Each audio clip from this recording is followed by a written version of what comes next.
Increment দুটোটাই হবে। এখানে বডিটা আসবে, রাইট? এখন y এর ক্ষেত্রে যেটা হয়, y এর ক্ষেত্রে আপনার এত কিছু লেখা লাগে না, এখানে আপনারা জাস্ট কন্ডিশনটা দিতে পারেন।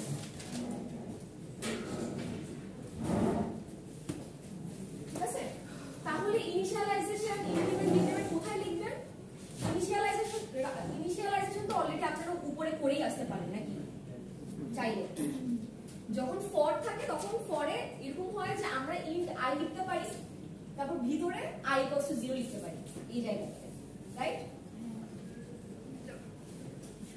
কিন্তু y এর ক্ষেত্রে আমাদের এই ইনিশিয়ালাইজেশনটা আগে করতেই হবে মাস্ট। এখানে তো আমাদের একটা অপশন ছিল যে ইন্ট i টা ফার্স্টে ইনিশিয়ালাইজ করে বা ডিক্লেয়ার করে তারপর হচ্ছে ইনিশিয়ালাইজ করলাম কোনো একটা ভ্যালু দিয়ে ফর এর ক্ষেত্রে। কিন্তু y এর ক্ষেত্রে কি হবে, এখানে কোনো ধরনের ইন্ট i আসবেই না, জাস্ট কন্ডিশনটা আসবে যে i is এরকম কিছু।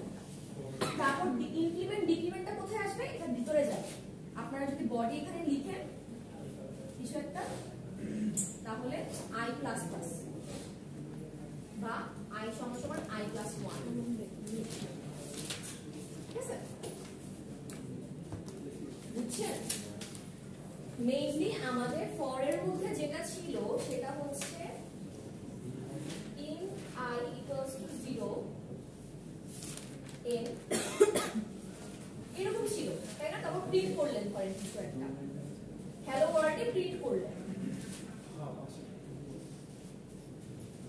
এখানে আমরা আইটা কি করতেছি, ইনিশিয়ালাইজ করতেছি 0 দিয়ে, তারপর একটা কন্ডিশন দিচ্ছি যেটা n এর থেকে ছোট হবে, তারপর 1 করে বাড়াচ্ছি। এই তিনটা জিনিস আমরা সেমিকোলন দিয়ে পৃথক করতেছি। y এর ক্ষেত্রে কি হবে, y টার কাজও কিন্তু সেম, একদম সেম, জাস্ট সিনট্যাক্সটা ডিফারেন্ট। সিনট্যাক্সটা কি হবে, y এর ভিতর যে কন্ডিশনটা থাকবে সেটা হবে এরকম কিছু একটা। আমি যদি এখানে i is less than n দেই, তাহলে এখানে কন্ডিশনটা হবে i is less than n। কিন্তু int i = 0 এটা কিন্তু y এর ভিতরে আসবে না। এটা আপনারা একদম আমরা যখন কোড করি কি করি, শুরুতেই আমরা মেইন ফাংশনের ভিতরে লিখে ফেলি না, এভাবেই করবেন একদম নরমাল দেখতে। এরপর আমরা যে ফর এর মধ্যে আমরা এটা হ্যান্ডেল করছি, কন্ডিশনটা লিখছি এখানে, তারপর কি ইনক্রিমেন্ট ডিক্রিমেন্ট বাকি আছে, সেটা কিভাবে করব, সেটা y এর ভিতরে আপনারা কোনো একটা জায়গায় করবেন। সেটা কোন জায়গায় করবেন এটা ওটাই আপনাদের ব্যাপার, লজিক যাতে ঠিক থাকা লাগে। আমরা কি এইচএসসি তে ফ্লোচার্ট করেছিলাম না? ফ্লোচার্টের মধ্যে যখন ধরেন স্টার্ট দেন, স্টার্ট দেওয়ার পর ইনপুট নিলেন, তারপর ধরেন এরকম কিছু একটা নেওয়ার পর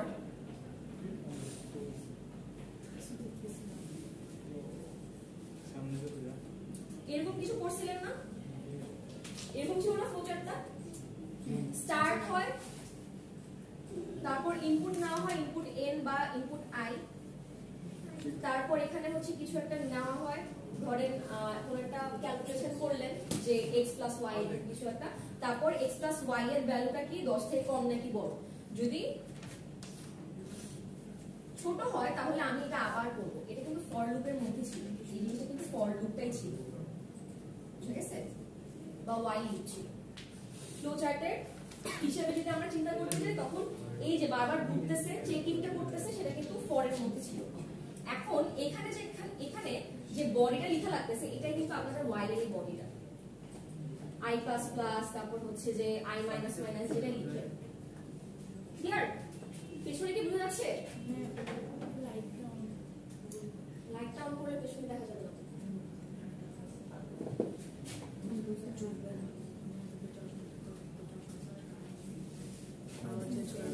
আচ্ছা, লিখেন তো একটা প্রবলেম লিখেন।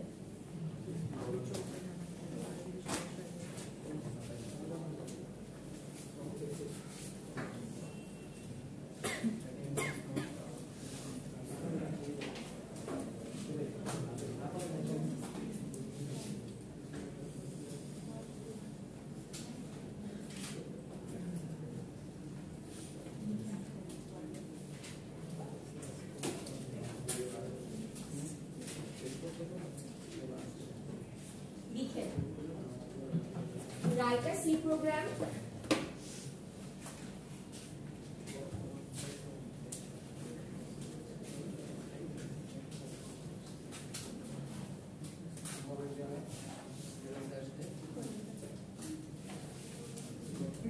C program to print the multiplication table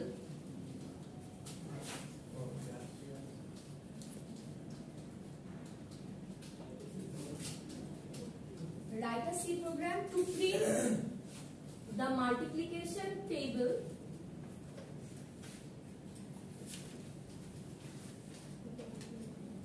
of user input in using for loop.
কোশ্চেনটা হচ্ছে এটা,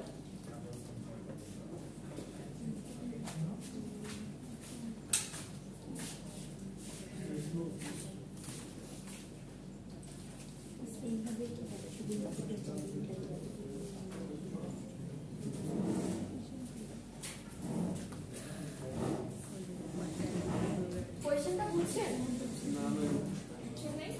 আচ্ছা, ছোটবেলায় আপনারা নামটা পড়ছিলেন না? 1 থেকে 10 এর নামটা, 1 থেকে 20 এর নামটা। সো এখানে আমি যেটা বলছি, মাল্টিপ্লিকেশন টেবিল মানে হচ্ছে নামটা। এখন ইউজার ইনপুটটা n, এখন ইউজার ইনপুট দিয়ে আপনি চিন্তা করবেন যে আপনারা যদি 5 দেন তাহলে 5 এর নামটা সে প্রিন্ট করবে, যদি 10 দেন তাহলে 10 এর নামটা প্রিন্ট করবে। তাহলে প্রিন্টটা কিভাবে হবে? ধরেন আমি n ই দেই, n into 1 n, এভাবে করে প্রিন্ট হবে, n into 2 2n। মানে এখানে আপনারা n এর ভ্যালুটা যে কোনো যেটা দিবেন, ধরেন 5 দিলাম, 5 into 1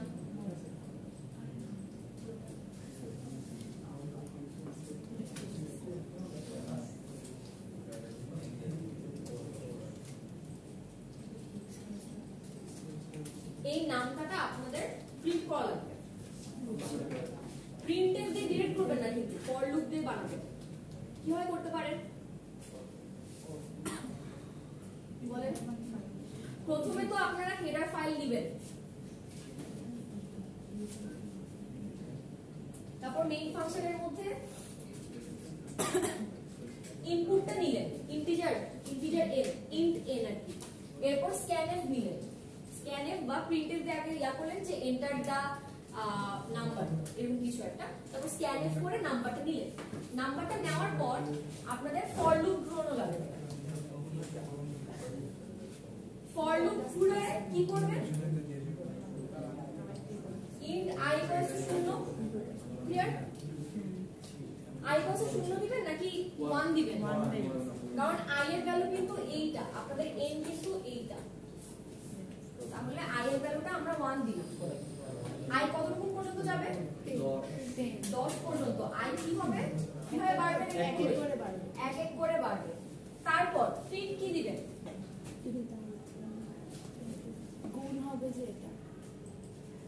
তাহলে আমরা n দিচ্ছি, তাই না? তাহলে পার্সেন্ট দিয়ে আসবে এখানে একটা, তারপর গুণের জায়গায় আপনারা x দিবেন একটা, তারপর একটা পার্সেন্ট দিয়ে আসছে। এরপর এই পার্সেন্ট ডিটা কিসের জন্য? n এর জন্য না? তাহলে n আসবে এখানে একটা, আর এই পার্সেন্ট ডিটা কিসের জন্য? i এর জন্য। তাহলে i, আর এখানে কিন্তু আপনারা অবশ্যই একটা স্ল্যাশ এন দিবেন, না হলে কিন্তু সে নিচে যাবে না। ঠিক আছে, তারপর লাস্ট একটা রিটার্ন 0।